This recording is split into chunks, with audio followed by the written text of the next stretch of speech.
जय जिनेंद्र मंडळी, मी वृषाली दोडल करेवार आणि स्वागत आहे तुमचं माझ्या आजच्या गेम मध्ये। आजचा गेम दिसतोय त्याप्रमाणे कठीण दिसत असला तरी खूपच सोपा आहे। आता आपल्या नेहमीच्या गेम प्रमाणे ABCDFGH दिसतंय म्हणजे तुम्हाला वाटेल की हा ग्रुप गेम आहे, तर नाही, हा ग्रुप गेम नाही आहे। 1 बाय 1 सिंगलच खेळायचा गेम आहे। कपल गेम म्हणून देखील आपण हा गेम खेळू शकतो, पण खेळताना खूपच मजा येणार आहे। पण आपल्याला या गेम साठी आपल्याला स्मार्टनेस जो आहे तो स्मार्टनेस आपला यामध्ये दाखवावा लागणार आहे। खेळताना खूपच भन्नाट मजा येणार आहे। हा किटी गेमच नाही तर आपल्याला शाळेमध्ये स्कूलमध्ये जर मुलांची ऍक्टिव्हिटी म्हणून घ्यायची असेल, त्यांना समजले का नाही हे बघण्यासाठी जर घ्यायचं असेल तरी हा गेम आपण घेऊ शकतो।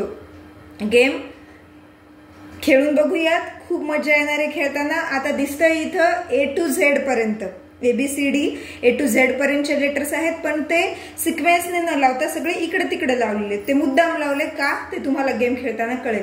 आणि 1 पासून ते 26 पर्यंत म्हणजे 1 to 26 असे लेटर्स लिहिलेत, म्हणजे त्यांचा नंबर लिहिलेला आहे। 1 म्हणजे A असतो, 2 म्हणजे B किंवा B सेकंड नंबरला असतो, C हा 3rd नंबरला, D हा 4th नंबरला, याप्रमाणे। आणि लागणार आहे आपल्याला एक डायस। इथं 26 ग्लासवर A to Z असे सेपरेट लेटर्स लिहून घेतले आणि एक डायस लागणार आहे। तर बघा, गेम खूप सोपा आहे खेळताना, फक्त स्मार्टनेस सोबत ठेवावं लागणार आहे। डायस रोल करायचा आहे। डायस रोल केल्यानंतर त्या डायसवर जेवढे पडलेत तेवढ्या नंबरचा, म्हणजे आता जर 3 पडले तर 3 नंबरवर आहे C, तर C नंबर ग्लास हा सरळ करायचा। त्यानंतर परत डायस रोल केला, पडलेत 6, तर 6 वर आहे F हा ग्लास सरळ करायचा। पण आता तुम्ही म्हणाल याच्यात तर फक्त 1 to 6 पर्यंतच काम आहे, तर बाकीच्या नंबर्सचं काय काम? आता तुमचा 3 आणि 6 झालेला होता, परत तुम्ही डायस रोल काढला, तुम्हाला पडलाय परत 3। आता 3चा तो ऑलरेडी कप तुम्ही सरळ केलाय, मग 3च्या मल्टिपल मधला कुठलाही एखादा नंबर घेऊ शकतो। जसं 3 1 जा 3, 3 2 जा 6, 3 3 जा 9, 3 4 जा 12, 3 5 जा 15, 3 6 जा 18, 3 7 जा 21 आणि 3 8 जा 24। मग एवढ्यापैकी कुठलाही ग्लास आपण सरळ करू शकतो, म्हणजे जो नंबर पडलेला आहे त्याच्या टेबलमध्ये, त्याच्या मल्टिपल्स मध्ये येणारा कुठलाही ग्लास आपण सरळ करू शकतो, ती आपली चॉईस। मग त्यासाठीच इथं 1 to 26 हे लेटर्स दिलेले आहेत। आणि तुम्हाला सोपं जावं यासाठी हे नंबर पण दिले। A चा नंबर 1 आहे, B चा, म्हणजे आपल्याला काउंट न करत बसता त्या चार्टवर बघून लगेच सोपं जाईल। त्यामुळेच म्हटलंय की हा गेम आपण जे 3rd 4th 2nd चे जे स्टुडंट्स असतात तर त्या स्टुडंट्सला देखील ऍक्टिव्हिटी म्हणून आपण हा गेम खेळू शकतो। पण खेळताना खूप मजा येणार आहे, कारण की जे A to Z पर्यंतचे ग्लासेस आहेत ते मी सिक्वेन्सने लावलेले नाहीयेत, ते सगळे ग्लासेस इकडे कुठेतरी लावलेले आहेत, त्यामुळे खूप मजा येणार। चला तर गेम खेळून बघूयात की काय होईल। So 1 2 3 start. डायस रोल केला, दिसलं नाही, डायस रोल केला, डायसवर पडले 5, मग 5 म्हणजे E इथं ईचा ग्लास सरळ केला, परत पडला 1 म्हणजे A हा A चा ग्लास A। आता 1च्या मल्टिपल मध्ये तर सगळंच येतं, मग कुठलाही एक केला तरीही चालतो, कुठलाही एक। 4 म्हणजे D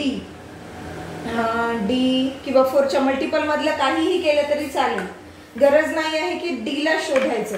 परत 1चा आता A झाला, मग 1च्या मल्टिपल मध्ये काही येतं, आपण Z ला करून टाकू सरळ 1च्या मल्टिपल मध्ये, कारण सगळंच येतं। 3 म्हणजे C समोरच आहे, परत 2 म्हणजे B पण इथेच आहे, इझिली सापडतात। परत 4 म्हणजे D झाले, 4 1 जा 4, 4 2 जा 8 म्हणजे H इथेच आहे समोर, H ला केलंय आपण टर्न। सपोज आता इथे टाइम झाला आपला स्टॉप, टाइम स्टॉप झाल्यावर स्कोअर कसा असणार आहे, तर जेवढे ग्लास आपले सरळ झाले तेवढे असतील स्कोअर। 1 2 3 4 5 6 आणि 7, म्हणजे 7 हे स्कोअर असेल। आता कधी कधी चुकून जर दुसरं झालं, म्हणजे आता मी इथं 4 1 जा 4, 4 2 जा 8, H ऐवजी G चा जर ग्लास टर्न केला तर तो काउंट करायचा नाही, तो कॅन्सल करायचा. त्यामुळे जो होस्ट आहे, जो किटी पार्टीचा होस्ट, त्याने लक्ष देऊन सगळा गेम व्यवस्थित बघायचा. आणि आता 1 ए आलं किंवा 1 आलं तर 1च्या मल्टिपल मध्ये हे सगळेच येतात. 1 1 जा 1, 1 2 जा 2, 1 3 जा 3 अशा प्रकारे. म्हणून कुठल्याही एकाला आपण केलं तरीही चालेल सरळ. तर गेम कसा वाटला हे नक्की कमेंट करून सांगा. गेमला लाईक करा, तुमच्या फ्रेंड्स पर्यंत शेअर करा आणि चॅनलला सबस्क्राईब केलं नसेल तर सबस्क्राईब करा, जेणेकरून माझे जे नवीन गेम मी टाकते ते तुम्हाला लवकर येत जातील. आणि जुने गेम्स बघायचे असतील तर डिस्क्रिप्शन बॉक्समध्ये लिंक दिलेली आहे, तिथून तुम्ही ती ओपन करू शकता. पुन्हा भेटूयात अशाच एका नवीन गेम सोबत. तोपर्यंत धन्यवाद.